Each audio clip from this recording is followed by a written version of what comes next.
Subscribe to our YouTube channel and press the bell icon to get the latest updates. नमस्कार मित्रों, आज हम बात कर रहे हैं संविधान दिवस के संदर्भ में। संविधान दिवस 26 नवंबर को मनाया जाता है क्योंकि 26 नवंबर 1949 के दिन संविधान सभा ने भारतीय संविधान को स्वीकार किया, जिसे बाद में 26 जनवरी 1950 को लागू किया गया।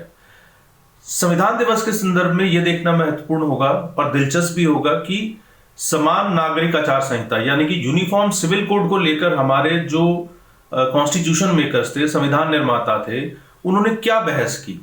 और मैं ये बात इसलिए कह रहा हूं क्योंकि हाल ही में इलाहाबाद उच्च न्यायालय ने फिर से एक बार ये बात कही है कि केंद्र सरकार को यूनिफॉर्म सिविल कोड बनाने पर विचार करना चाहिए और उसे लागू करने पर विचार करना चाहिए। और हम जानते हैं कि यूनिफॉर्म सिविल कोड को लेकर एक लंबी बहस भारत में चल रही है और खासकर 2014 के बाद से माना जा रहा है, विशेष रूप से जब धारा 370 जो है उसमें अमेंडमेंट किया गया, सेक्शन 35A को हटाया गया, उसके बाद से माना जा रहा है कि शायद जो मोदी सरकार है उसका अगला कदम यूनिफॉर्म सिविल कोड को लाने के रूप में होगा।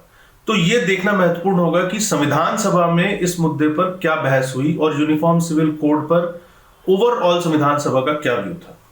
इस मुद्दे पर जो बहस हुई वो हुई 23 नवंबर 1948 को। और मूलतः जो मुस्लिम मेंबर थे कई कॉन्स्टिट्यूएंट असेंबली के, संविधान सभा के, उन्होंने इस यूनिफॉर्म सिविल कोड के प्रोविजन पर, प्रावधान पर कुछ ऑब्जेक्शंस उठाए और इनमें मोहम्मद इस्माइल, नजीरुद्दीन अहमद, महबूब अली बेग, हुसैन इमाम आदि सदस्य थे। और इन्होंने भारत में यूनिफॉर्म सिविल कोड से मुसलमानों को छूट मिलनी चाहिए और जो पर्सनल लॉ है मुस्लिम्स का वो इसको ज्यादा तरजीह दी जाए बजाय यूनिफॉर्म सिविल कोड के, यूनिफॉर्म सिविल कोड को उन पर ना लागू किया जाए। कुछ इस प्रकार के आर्गुमेंट्स उन्होंने दिए और उन्होंने यूनिफॉर्म सिविल कोड में ये प्रोविजन रखने के लिए एक अमेंडमेंट भी प्रपोज किया, एक संशोधन भी उन्होंने प्रस्तावित किया कि इस में मुसलमानों को जो है वो छूट मिलनी चाहिए और कुछ दूसरे धर्म के लोगों को भी छूट मिलनी चाहिए। बहरहाल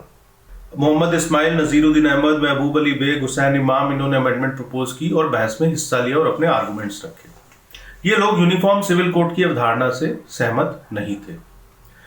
इसका जवाब देने दिया डॉक्टर बी आर अम्बेडकर, के एम मुंशी, अलादी कृष्णा स्वामी अय्यर ने।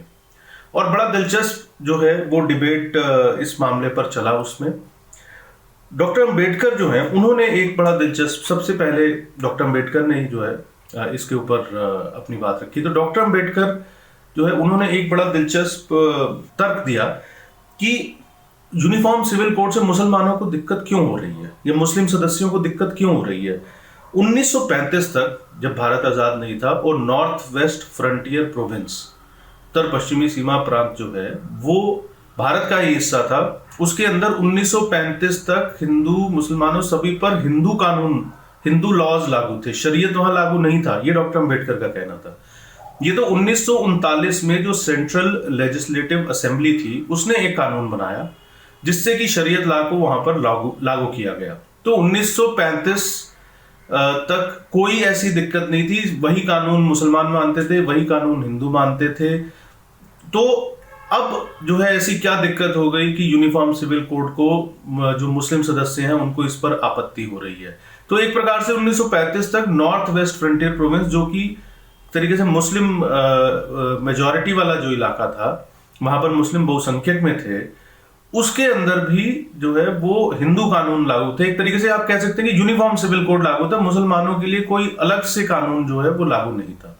तो इसलिए ये डॉक्टर अंबेडकर का तर्क था और साथ में उन्होंने आश्वस्त भी किया कि मुस्लिम सदस्य आश्वस्त रहें कि ऐसा नहीं है कि इससे उनके हित जो है वो खतरे में पड़ जाएंगे।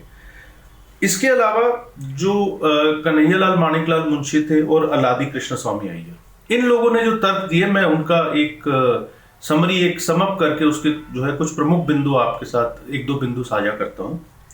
एक तो उन्होंने ये कहा कि देश में बहुत सारे जो कानून है, जैसे क्रिमिनल सीआरपीसी है, कोई भी अपराध करता है तो उसको उसी तरीके से जो है वो डील किया जाता है, वो हिंदू हो या मुसलमान हो। इस प्रकार के बहुत सारे जो कानून हैं, चाहे वो हम कॉन्ट्रैक्ट का कानून ले लें, तो बहुत सारे कानून ऐसे हैं जो कि पहले से ही लागू हैं।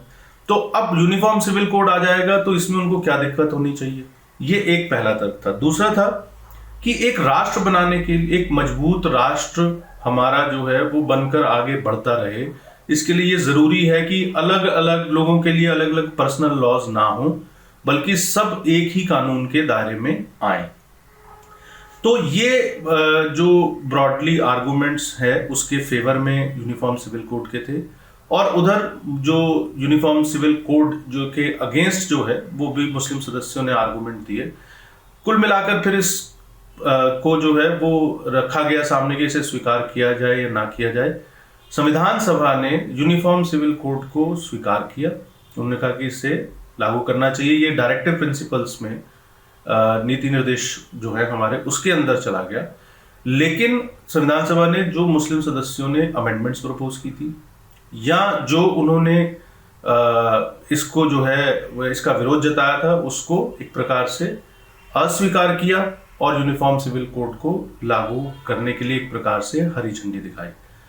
तो संविधान दिवस के अवसर पर मुझे लगता है कि एक बार जो कॉन्स्टिट्यूशन मेकर्स की जो ये डिबेट्स थी वो उन्हें फिर से देखना चाहिए, क्या स्पिरिट थी और क्या उस स्पिरिट में हमें यूनिफॉर्म सिविल कोड लागू करना चाहिए या नहीं करना चाहिए। इस विषय पर मुझे लगता है कि एक बहस फिर से खड़ी करने की जरूरत भी है। और जैसा कि इलाहाबाद हाई कोर्ट ने कहा, सुप्रीम कोर्ट ने भी कहा, कोर्ट समय समय पर कहता रहे, मुझे लगता है कि इस विषय पर चर्चा अभी जारी रहेगी और उम्मीद करनी चाहिए कि कॉन्स्टिट्यूशन की स्पिरिट को फॉलो करते हुए जो भी हमारी सरकारें हैं वो उसी के अनुरूप कदम उठाएंगी।